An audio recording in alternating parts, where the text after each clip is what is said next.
Impacting businesses and possibly your utility bill. News 5, Natalie Chuck and our photojournalist Justin Bro are out on the roads right now to show us what it's like and what you can do to save on your utility bill right now. Natalie.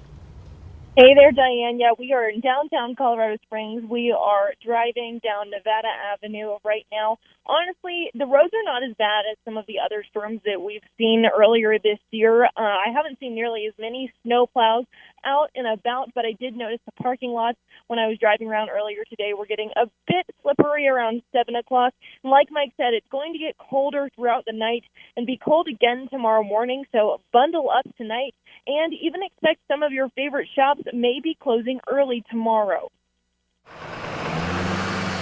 Another white blanket covering Colorado Springs, and this time the negative wind chills aren't helping. Your heating system is working overtime. It's going a lot more than it normally would be, so even those few degrees is keeping it running. Ted Skroback with Colorado Springs Utilities recommends everyone keep their thermostat at 68 degrees during the cold spell to prevent sticker shock when your next bill comes. Especially when you go to bed at night, throw an extra blanket on, drop it down a few more degrees. Businesses are also bearing the brunt of another winter storm in the Springs. My utility bill is very reasonable, I think, but in the last month, it was the most expensive one I've had all year. Carrie Rayner owns Fabric, a boutique in Colorado Springs, and one of the many local businesses closing early when conditions look like this. I hope that it's just one day here and one day there, not multiple days in a row, because that is really tough.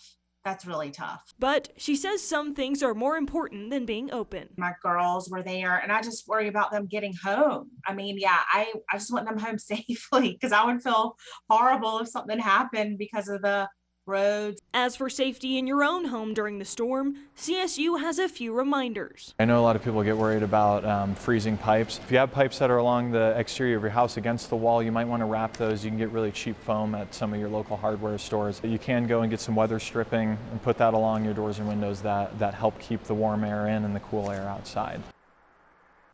You heard Rayner mention her fear of roads for her employees. Like I said, we are heading down Nevada Avenue right now, and it's not awful, but again, always better safe than sorry. Try and stay home if you can. We will bring you another update on conditions later in the newscast.